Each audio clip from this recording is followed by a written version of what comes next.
Hello. मैं Manoj Kumar, government college Kota, assistant professor chemistry. आज अपने जो ये सिलेबस है उसके अकॉर्डिंग हम यहाँ पे सिस्टमेटिक रूप से unit number 3 part first BSc इसका स्टार्ट करने जा रहे हैं। आप जैसा कि देख रहे हैं कि ये सबसे पहले ये जो आता है theories related to covalent bond और इलेक्ट्रॉन पेयर, ये कॉन्सेप्ट आता है इसमें octet rule, Sidgwick Powell theory, valence bond theory और लुईस की इलेक्ट्रॉन युग्म अवधारणा पर आधारित 1927 में हिटलर लंदन ने इसको दिया था। और पोलिंग एंड स्लेटर इसके द्वारा इसे दी गई थी। आप ये सब थ्योरी नोट कर लीजिए।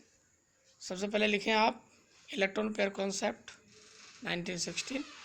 सेकेंड नंबर ऑक्टेट रूल जो दिया गया 1919 में लुईस कैसेल एंड लैंगम्यूर के द्वारा। तीसरा आता है सिडविक पावेल थ्योरी जो 1940 में आती है। इसके बाद में फोर्थ नंबर पे वैलेंस बॉन्ड थ्योरी जिसको वीबीटी भी बोलते हैं। लुईस की इलेक्ट्रॉन युग्म अवधारणा पर यह आधारित थी। सबसे पहले इसके अंदर 1927 में हिटलर लंदन ने दिया था। उसके बाद में 1933 में पोलिंग एंड स्लेटर द्वारा इस सिद्धांत का संकरण अनुनाद और दिशात्मक गुणों की अवधारणा के द्वारा ये चीज़ दी गई। याद रखें, पोलिंग ने असंकरण, अनुनाद और डायरेक्शनल प्रॉपर्टीज ऑफ द ये जो सिग्मा बंद के जो डायरेक्शनल गुण होते हैं उनको बताया था। HLSP सिद्धांत इसे बोलते हैं। मोलिकुलर ऑर्बिटल थ्योरी MOT 1928 में दी गई।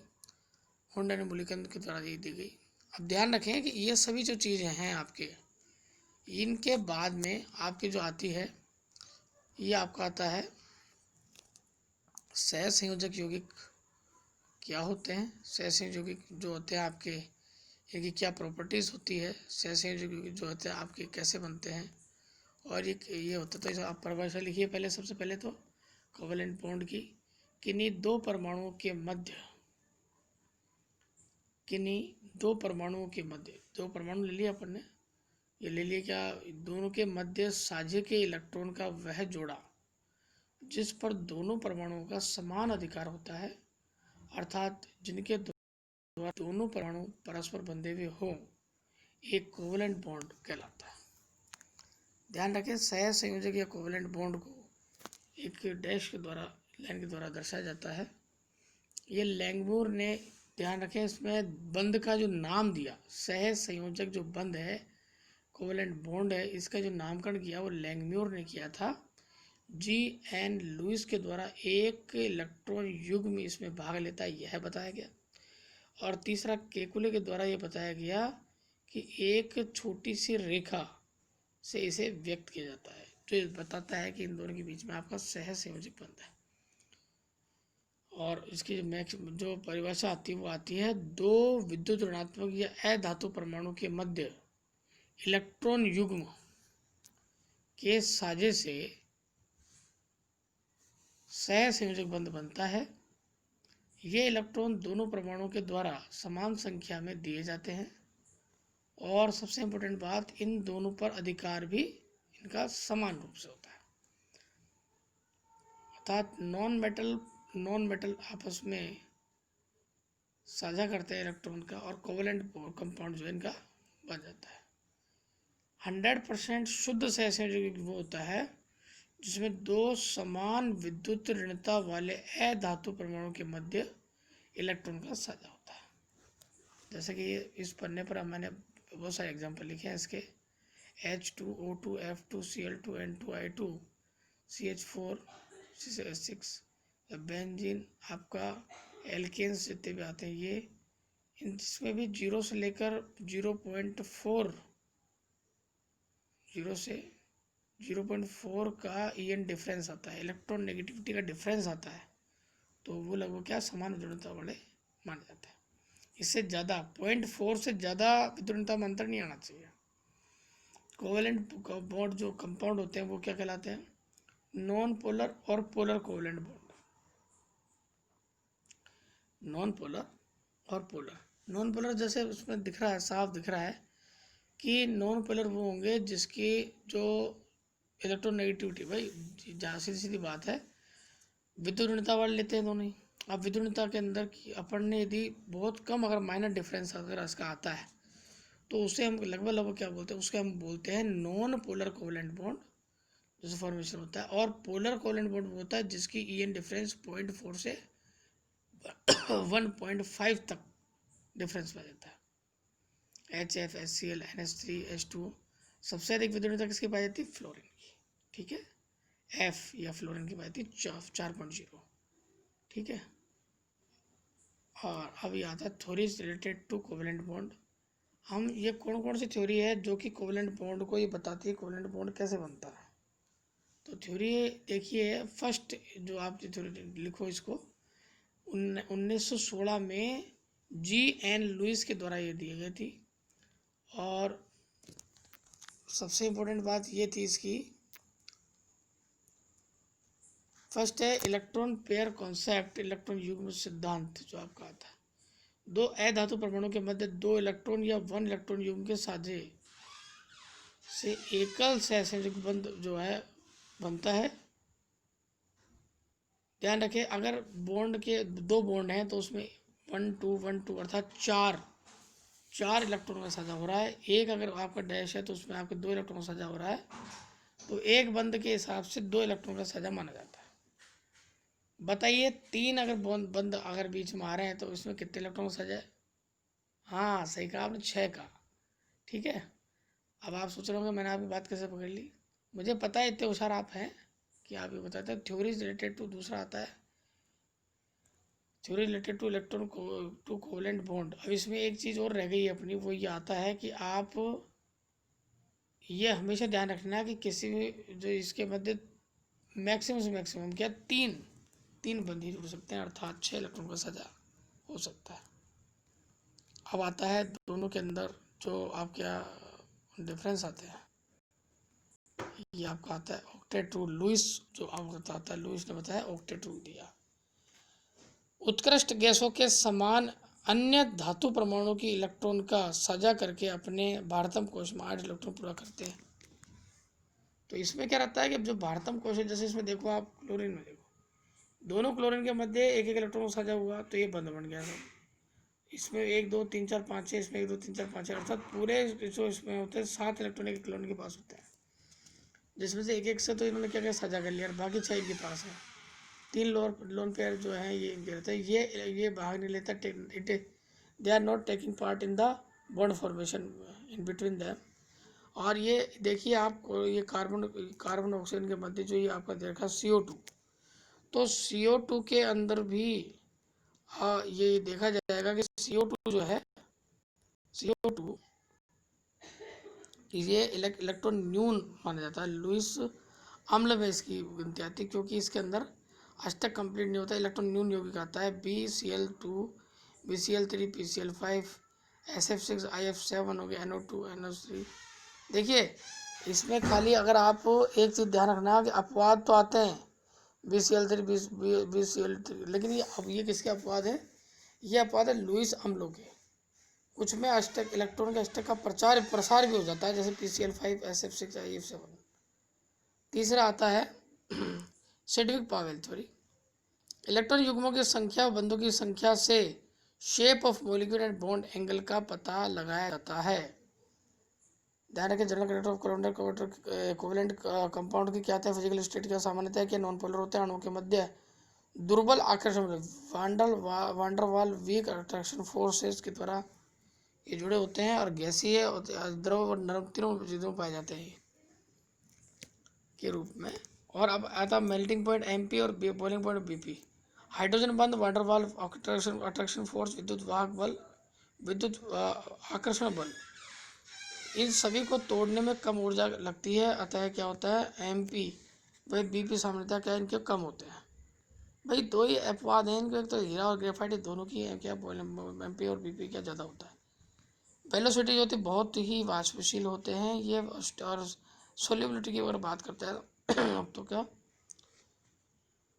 सह संयोजी यौगिक में नॉन पोलर प्रकृति के हैं, अतः कार्बनिक विलयनों में ये घुलते हैं। विलय करता को तो आप जानते हो नियम कि अकार्बनिक अकार्बनिक और कार्बनिक कार्बनिक को घोलता है, आता है समान समान को घोलता है, ये नियम होता है बेंजीन CCl4 C6H5 14 14, ये सब जरूरी होते हैं।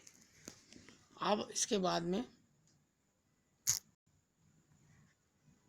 अब आता है समय हाँ, हमारे जो आइसोमेरिज्म पाई जाती है अणुसूत्र और ये संरचना सूत्र ये भिन्न भिन्न होते हैं इनके।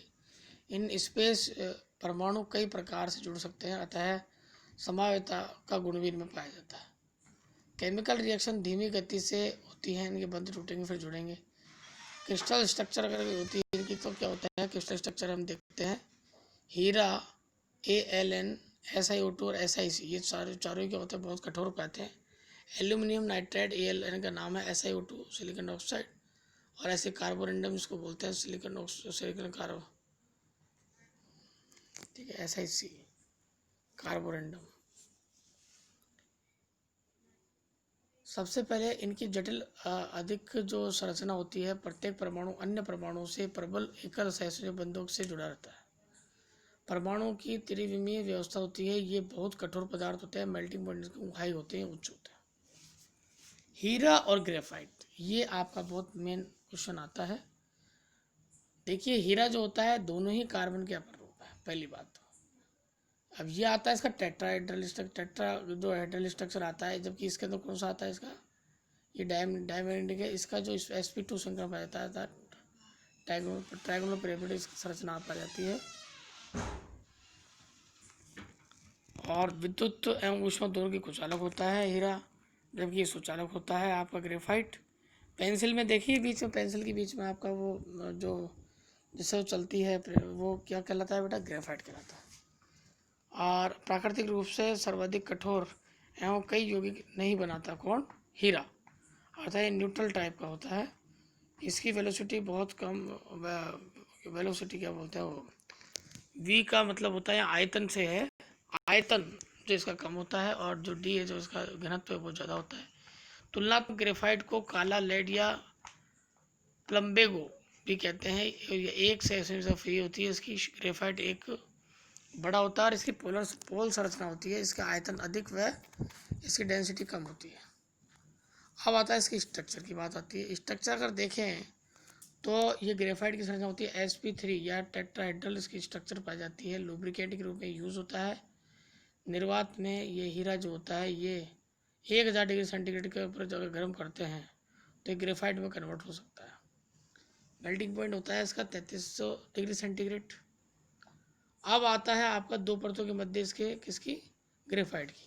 इनके बीच में क्या होता है, दो परतों के बीच में 3.4 आर्मस्ट्रॉन्ग की दूरी होती है। हेक्सागोनल लेयर्स होती है इसके अंदर, परत आधार संरचनाएं होती है। अब लास्ट ये आज का हमारा जो ये लेसन है, इसमें कुछ चीज़ छूट गई तो आप देखते हैं। छोटे छोटे क्वेश्चन हैं आपके ये आते ही हैं क्वेश्चन। इसमें सबसे इम्पोर्टेंट बात ये कहती है कि आपके जो क्वेश्चन हैं, ये क्वेश्चन जो आपके आते हैं ये बन के आएंगे, लेकिन इसमें एक बात है कि आप इसको बिल्कुल शांति से विचार करके आंसर देंगे, बिल्कुल भी किसी प्रकार से हड़बड़ाहट नहीं करनी है। जैसे अब आपका सहसंयोजक आयनिक यौगिक की बात आती है, जैसे अब तक आपने पढ़ा सहसंयोजक में क्या क्या गुण होता है, लेकिन यहाँ पर आपको उसको कोरिलेट भी करते रहना कि आपके आयनिक यौगिक में आप तुरंत दिमाग में आना चाहिए, जैसे NaCl।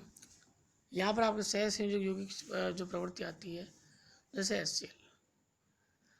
तो अब आप देखो ये अधातु परमाणु के मध्य इलेक्ट्रॉन युग्म से साझे से बनते हैं, जबकि ये नेगेटिव और पॉजिटिव आयन जो आपका आयनिक यौगिक है ये इसके द्वारा वैद्युत आकर्षण बल के द्वारा ये बनते हैं। तो सहसंयोजक के अंदर है ये सभी कार्बनिक और क्या अधिकांश अकार्बनिक होते हैं, जबकि आयनिक यौगिक बहुत ही कम अकार्बनिक होते हैं और 100 में से ज़्यादा इनकी संख्या नहीं है। दिशात्मक गुण इनमें नहीं पाया जाता, जबकि दिशात्मक गुण सहसंयोजक में पाया जाता है। जाहिर सी बात है मेल्टिंग पॉइंट और बॉइलिंग पॉइंट कम होते हैं, जबकि इनकी मेल्टिंग पॉइंट बॉइलिंग पॉइंट यानी कि हमसे ज़्यादा होते हैं। ये ठोस केवल ठोस होते हैं, जबकि ठोस द्रव गैस के रूप में तीनों क्या है सहसंयोजक यौगिक पाए जाते हैं। यदि अधिक आणविक संरचना अवस्था पाए जाते हैं, जबकि क्रिस्टलीय ठोस के रूप में पाए जाते हैं। अणु के मध्य दुर्बल बल पाया जाता है किसमें, सहसंयोजक में, जबकि इसके अंदर क्या स्थिर प्रबल स्थिर वैद्युत आकर्षण बल पाया जाता है। ये आयनिक अभिक्रियाएं देते हैं, आयनिक रिएक्शन देते हैं, जबकि आयनिक अभिक्रिया नहीं देते कौन, जो आपके आयनिक कोवैलेंट कंपाउंड होते हैं। इनकी जो भी होते हैं तीव्र गति से तो आपके आयनिक यौगिक तो काम करते हैं कोई रिएक्शन में, जबकि धीमी गति से अपना सहसंयोगी यौगिक करते हैं। और स्टेबिलिटी जो इनकी सहसंयोगी यौगिक क्या होती है, अध्रुवीय विलायक में विलय होते हैं, जबकि ध्रुवीय विलायकों में अविलय होता है। सेम उसी प्रकार इसका देख लेंगे। कार्बन के क्रिस्टलाइन एलोट्रोप्स जो होते हैं, जिसको अपन अपर रूप भी बोलते हैं, तो ये एमोर्फस एलोट्रोप्स हो गए, जिसमें के ये हो गया कोक, चारकोल, और ये हो गया कार्बन ब्लैक, कार्बोरेंडम जिसको बोलते हैं Al2O3। कठोरता क्रम हीरा, फिर बोरोन नाइट्राइड, फिर SiC जिसको कार्बोरेंडम भी बोलते हैं, और इससे कम होता है कोरंडम अल्फा Al2O3। तो ये आप बहुत आज का जो दिन था पर्याप्त था। आप लोग आराम से कोरोना के अंदर, कोरोना टाइम है, अपना स्वास्थ्य का ध्यान रखें, ठीक है। अपना ज़्यादा वजन न लें, आपको याद हो जाएगा, कोई इसमें चिंता वाली बात नहीं। आपको रिवीजन करा देंगे, आपको छोटे छोटे एग्जाम लिया करेंगे। आपको जब भी कोई दिक्कत आएगी, आपको 2 बार 3 बार 4 बार दोबारा समझाएंगे। कोई भी आपकी क्वेरीज हो तो आप इसमें लिख के हमको दे देना, हम आपको व्हाट्सअप के द्वारा इसका आंसर दे देंगे, या फिर डायरेक्ट आपसे फ़ोन पर बात भी करके आंसर दे देंगे। जब तक के लिए गुड नाइट। और आप कल के नेक्स्ट लेसन के लिए हम आगे इसके आगे पढ़ेंगे, ठीक है। Bye, good night.